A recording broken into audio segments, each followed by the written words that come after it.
বিশ্বাস করবেন না ভাই, এই হালারাই আগের বছর এই সেম স্ট্যাটাস দিছিল, তার আগের বছরও সেম স্ট্যাটাস দিছিল, তার আগের বছরও সেম স্ট্যাটাসই দিছিল, এমনকি তার আগের বছর যেই বছরে অগর টুনটুনিও কাটায় নাই ওই বছরও এই স্ট্যাটাসই দিছিল।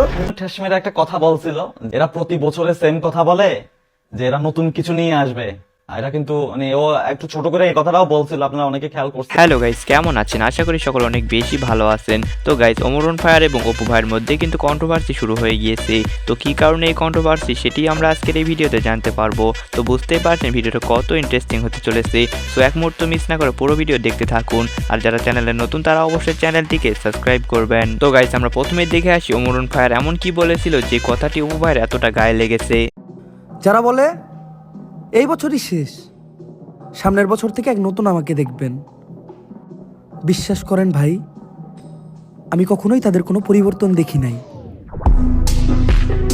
ওমর ভাই কিন্তু কথাটি অপু ভাইকে বলেননি, বলেছেন এমন ছেলে পুলেদের যারা প্রতি বছর স্ট্যাটাস দেয় নতুন বছরে নতুন কিছু শুরু করবে, কিন্তু কথায় আছে না, যখন কারো ভিউ কমে যায় তখন কন্ট্রোভার্সি শুরু করে, যেটি শুরু করেছে এখন অপু ভাই। অপু ভাই কিন্তু প্রথমে বলেছিল, পোলাপান সাবধানে থেকো, নতুন বছরে আমি নতুন রূপে ফিরে আসবো। পোলাপাইন আব্বাকে এখনো চেনো নাই, চিনবা চিনবা 2025 সালে আব্বাকে নতুন করে আবার চিনবা। তো গাইস, এরপর ওমর ভাই একটি ভিডিও আপলোড করে যেখানে সবাইকে বলে নতুন বছরে সবাই নাকি চুল ফেলাবে। এই কথাটি একদম গায়ে লেগে যায় অপু ভাইয়ের। আমি টিকতে পারতাছি না কিছু পোলাপানের স্ট্যাটাসের লেগে, ওরা স্ট্যাটাস দিতেছে এই বছর ওরা জানা তা করছে হয়ে কাটাইছে, নতুন বছর এক নতুন করে দেখবেন, ওরা নতুন বছর নতুন রূপে ফিরাইবো, ওরা চুল ফেলাইবো, ওরা এটা করবো এটা করবো।